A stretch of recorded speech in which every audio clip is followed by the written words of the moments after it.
Hello friends, I am कशिश खान। आप सभी का स्वागत है आपके अपने YouTube channel Mission Civil Services पर। आज से मैं आप लोगों को पढ़ाऊंगी साइंस। और साइंस में सबसे पहले हम पढ़ेंगे बायो। और बायो में हम एक एक टॉपिक करके पढ़ेंगे और उसे समझेंगे। और सबसे पहले हम करेंगे इसकी थ्योरी, ठीक है। और जितने भी इम्पॉर्टेंट क्वेश्चंस रहते हैं वो मैं आप लोगों को बीच में पढ़ाती जाऊंगी। तो बेसिकली पहले हम स्टार्ट करते हैं हमारी बायो का फर्स्ट टॉपिक, ठीक है। तो हमारी फर्स्ट टॉपिक है बायो का कोशिका, जिसे इंग्लिश में कहा जाता है सेल, ठीक है। अब देखिए, बेसिकली फर्स्ट टॉपिक तो हमारा है, लेकिन हम पढ़ क्या रहे हैं? बायो। और बेसिकली नॉलेज होना चाहिए हमारे लिए कि बायो है क्या। बायो पढ़ रहे हैं तो बायो है क्या। तो सबसे पहले हम पढ़ेंगे जीव विज्ञान है क्या। तो देखिए, जीव विज्ञान सजीवों के अध्ययन को जीव विज्ञान कहते हैं। सजीवों के अध्ययन को जीव विज्ञान कहते हैं, ठीक है। अब स्टार्ट करते हैं हमारा फर्स्ट टॉपिक कोशिका, जिसे इंग्लिश में कहा जाता है सेल, जो कि मानव के अंदर सबसे छोटी इकाई होती है कोशिका, ठीक है। अब इसका पढ़ते हैं हम। देखिए, कोशिका कोशिका का इंग्लिश नेम तो है सेल, लेकिन इसका टेक्निकल नेम है साइटो। इसका टेक्निकल नेम क्या है? साइटो। और टेक्निकल नेम के अध्ययन को क्या कहा जाता है? साइटोलॉजी। इसके अध्ययन को क्या कहा जाता है? साइटोलॉजी, ठीक है। अब देखिए, इसके बारे में हम पढ़ते हैं कुछ इम्पोर्टेंट क्वेश्चंस। देखिए, एक होती है मृत कोशिका और एक होती है जीवित कोशिका। सबसे पहले मृत कोशिका की खोज, मतलब खोजकर्ता। ये क्वेश्चन बहुत बार आ चुका है और इसे ध्यान से पढ़िएगा। मृत कोशिका की खोज किसने की, मतलब इसकी खोजकर्ता कौन है? तो मृत कोशिका के खोजकर्ता रॉबर्ट हुक है। मृत कोशिका के खोजकर्ता रॉबर्ट हुक है। अब आती है बात जीवित कोशिका की खोज। तो जीवित कोशिका के खोजकर्ता कौन है? ल्यूवेन हॉक है। जीवित कोशिका के खोजकर्ता ल्यूवेन हॉक है। अब आते हैं इसके सिद्धांत का। तो देखिए, कंफ्यूज मत होइएगा, वो है खोजकर्ता और इसमें आया है कोशिका के सिद्धांतकर्ता। तो इसके सिद्धांतकर्ता कौन है? स्लाइडेन और स्वान है। स्लाइडेन और स्वान। अब ये दो क्वेश्चंस भी बहुत इंपॉर्टेंट है। विश्व में सबसे छोटी कोशिका, विश्व में सबसे छोटी कोशिका कौन सी होती है? माइकोप्लाज्मा। माइकोप्लाज्मा। विश्व में सबसे बड़ी कोशिका, तो विश्व में सबसे बड़ी कोशिका होती है शुतुरमुर्ग का अंडा। क्या होती है? विश्व में सबसे बड़ी कोशिका होती है शुतुरमुर्ग का अंडा। नेक्स्ट क्वेश्चन, मानव में सबसे छोटी कोशिका। मानव में सबसे छोटी कोशिका कौन सी है? शुक्राणु।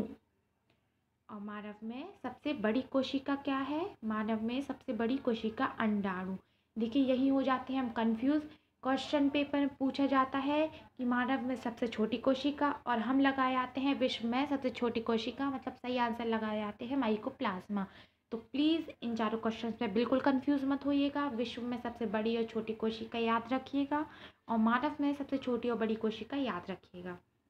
अब आती है मानव में सबसे लंबी कोशिका। मानव में सबसे लंबी कोशिका क्या है? न्यूरॉन है। मानव में सबसे लंबी कोशिका न्यूरॉन होता है। देखिए, नेक्स्ट क्वेश्चन, ऐसी कोशिका जो विभाजन रहित हो। क्वेश्चन क्या है? ऐसी कोशिका जो विभाजन रहित हो, मतलब जिसमें विभाजन ना होता हो, वो हमारा होता है ब्रेन। हमारे ब्रेन में कभी भी विभाजन नहीं होता है, वह विभाजन रहित होता है। एंड नेक्स्ट क्वेश्चन, ऐसी कोशिका जिसमें विभाजन तेजी से होता हो।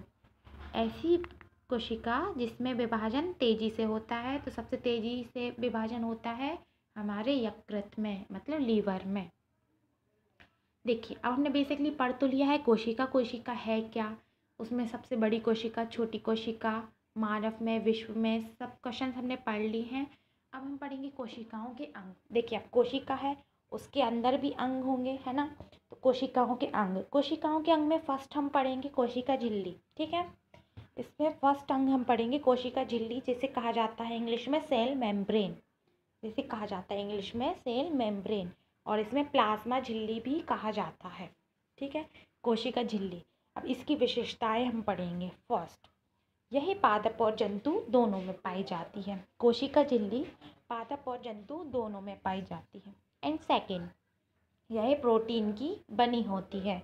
यह प्रोटीन की बनी होती है। एंड थर्ड, कोशिका के सभी अंग इसके अंदर होते हैं। कोशिका झिल्ली के सारे अंग उसके अंदर उपस्थित होते हैं। देखिए, अगर क्वेश्चन पूछा जाए कि कोशिका झिल्ली किस में पाई जाती है, और अगर आपको ऑप्शन दिया हो पादप और जंतु दोनों में, या ऑप्शन दिया हो जंतु में या दिया हो पादप में, तो आपका सही आंसर क्या होगा? पादप और जंतु दोनों में पाई जाती है कोशिका झिल्ली। ठीक है। और अब क्वेश्चन आए कि कोशिका झिल्ली किसकी बनी होती है। देखिए, ठीक है, कोशिका झिल्ली किसकी बनी होती है। इनफैक्ट ये क्वेश्चन आ चुका है यूपीएससी के पेपर में। ठीक है, कोशिका झिल्ली किसकी बनी होती है, तो यह प्रोटीन की बनी होती है। ठीक है, हमारा फर्स्ट अंग हुआ कंप्लीट। एंड सेकंड पे आते हैं हम, कोशिका भित्ति। कोशिका का सेकंड अंग कौन सा है? कोशिका भित्ति, जिसे कहा जाता है सेल वॉल। ठीक है, इसकी विशेषताएं हम पढ़ते हैं। फर्स्ट, यह केवल पादपों में पाई जाती है, मतलब पेड़ पौधों में पाई जाती है। क्वेश्चन आता है कोशिका भित्ति किस में पाई जाती है, तो हमारा राइट आंसर क्या होगा? केवल पादपों में पाई जाती है। सेकंड, यह सेल्यूलोज की बनी होती है। यह किस चीज़ की बनी होती है? यह सेल्यूलोज की बनी होती है। अगर हमारा क्वेश्चन आता है कोशिका भित्ति किसकी बनी होती है, तो हमारा राइट आंसर होगा सेल्यूलोज की बनी होती है। एंड थर्ड, यह पेड़ों को सुरक्षा तथा आकार प्रदान करती है।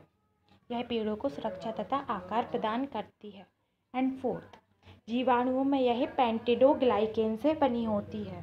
देखिए, ये पॉइंट याद रखिएगा, कोशिका भित्ति जीवाणुओं में यह पेंटिडोग्लाइकेन से बनी होती है। एंड फिफ्थ, कवकों में काइरिन द्वारा बनाया जाता है। कोशिका भित्ति कवकों में काइरिन द्वारा बनाई जाती है। ठीक है, हमारी कोशिका झिल्ली, कोशिका भित्ति कंप्लीट हुई। एंड थर्ड अंग कोशिका का माइटोकॉन्ड्रिया, जिसे कहा जाता है सूत्रकणिका। देखिए, ये वाला आप लोग अच्छे से समझिएगा, क्योंकि इससे क्वेश्चन ज़रूर आता है यूपीएससी एंड एमपीपीएससी पेपर में। ठीक है, तो फर्स्ट, इसकी खोज अल्टमैन ने की थी। माइटोकॉन्ड्रिया की खोज किसने की थी? अल्टमैन ने की थी। ये याद रखिएगा, माइटोकॉन्ड्रिया की खोज किसने की थी? अल्टमैन ने की थी। एंड सेकेंड, इसका कार्य कोशिका में श्वसन है। अगर बाई चांस क्वेश्चन आता है कि माइटोकॉन्ड्रिया का कार्य क्या है, तो माइटोकॉन्ड्रिया का कार्य कोशिका में श्वसन है। ठीक है। एंड थर्ड, श्वसन की प्रक्रिया क्रेब्स द्वारा क्रेब्स साइकिल के माध्यम से समझाया, जिसके अनुसार 38 एटीपी का निर्माण होता है। कितने एटीपी का निर्माण होता है? 38 एटीपी का निर्माण होता है, जिसे ग्लूकोज कहा जाता है, जो ऊर्जा प्रदान करता है। इसलिए माइटोकॉन्ड्रिया को ऊर्जा ग्रह के नाम से जाना जाता है। देखिए, क्वेश्चन आता है कि माइटोकॉन्ड्रिया को किस नाम से जाना जाता है, तो माइटोकॉन्ड्रिया को ऊर्जा ग्रह के नाम से जाना जाता है। देखिए, जो भी इम्पॉर्टेंट है इन पॉइंट्स में मैंने उसे अंडरलाइन कर दिया है, तो आप लोग प्लीज़ इसे समझ के पढ़िएगा और वीडियो को लास्ट तक देखिएगा। माइटोकॉन्ड्रिया को ऊर्जा ग्रह के नाम से जाना जाता है। एंड फोर्थ, माइटोकॉन्ड्रिया की आंतरिक दीवार क्रिस्टी की बनी होती है। माइटोकॉन्ड्रिया की आंतरिक दीवार क्रिस्टी की बनी होती है। देखिए, जितने भी ये क्वेश्चंस आते हैं मैंने आपको बेसिकली सारे इसकी विशेषताओं में बता दिए हैं, जो आपको अलग से पढ़ने की बिल्कुल भी ज़रूरत नहीं है। आप जो भी अभी इस वीडियो को देख रहा है, सारे इसमें आंसर और क्वेश्चन हमें मिलते जा रहे हैं। ठीक है। एंड फोर्थ आता है गोल्जी बॉडी। फोर्थ हमारा कोशिका का अंग है गोल्जी बॉडी, जिसके वैज्ञानिक का नाम क्या है? Camillo Golgi. गोल्जी बॉडी के वैज्ञानिक का नाम क्या है? Camillo Golgi. और इसका कार्य क्या होता है? ऊर्जा का परिवहन करना, मतलब किसी जगह से ऊर्जा को दूसरे स्थान तक ले जाना गोल्जी बॉडी का कार्य होता है। एंड फिफ्थ है रसधानी। फिफ्थ क्या है हमारा? रसधानी। ठीक है, इसका कार्य पढ़ते। फर्स्ट, इसका कार्य जल संग्रहण करना है। फर्स्ट, इसका कार्य जल संग्रहण करना है।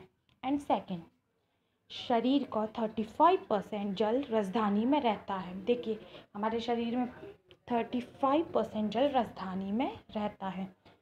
ठीक है, मतलब हमारे शरीर का जो 35% जल होता है वह राजधानी में ही उपस्थित होता है। ठीक है, देखिए, गोल्जी बॉडी के वैज्ञानिक का नाम याद रखिएगा।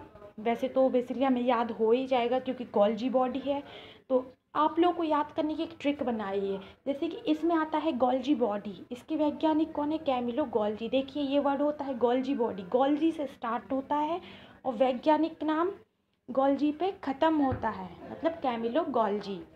ठीक है, और इसका कार्य ज़रूर याद रखिएगा। ठीक है, ऊर्जा का परिवहन करना है गोल्जी बॉडी का कार्य। क्या करता है ये? एक स्थान से दूसरे स्थान तक ऊर्जा का परिवहन, मतलब ऊर्जा को ले जाता है, यह गोल्जी बॉडी का काम होता है। एंड फिफ्थ, राजधानी, इसका कार्य जल संग्रहण करना है। और अगर क्वेश्चन आता है कि हमारे शरीर का कितने % जल राजधानी में रहता है, ये क्वेश्चन आ भी चुका है, इनफैक्ट आ भी सकता है, तो याद रखिएगा 35% जल राजधानी में रहता है। ठीक है, देखिए हमने यहाँ तक 5 अंक पढ़ लिए हैं। आज के लिए इतना ही, आगे का हम पढ़ेंगे कल। ठीक है, अब मैंने इसमें सारा इम्पोर्टेंट ही बताया है आप लोगों को, तो प्लीज़ अच्छे से नोट कर लीजिएगा, समझ लीजिएगा। और प्लीज़ एक रिक्वेस्ट है, वीडियो को लाइक ज़रूर कीजिएगा, सब्सक्राइब कीजिएगा चैनल को। और आप लोगों के जो भी डाउट्स है इस वीडियो में, आप लोग को जो भी समझ में नहीं आया, जो भी डाउट्स है वो कमेंट करके हमें ज़रूर बताइएगा। मैं पूरी कोशिश करूँगी कि आप लोग के डाउट्स को क्लियर कर सकूँ। तो प्लीज़ कमेंट करके हमें बताएं कि आपको ये वीडियो कैसा लगा और आप लोगों के क्या डाउट्स हैं। मैं आप लोगों के सारे डाउट्स क्लियर करूँगी। ओके, तो बाय, सी यू टुमारो।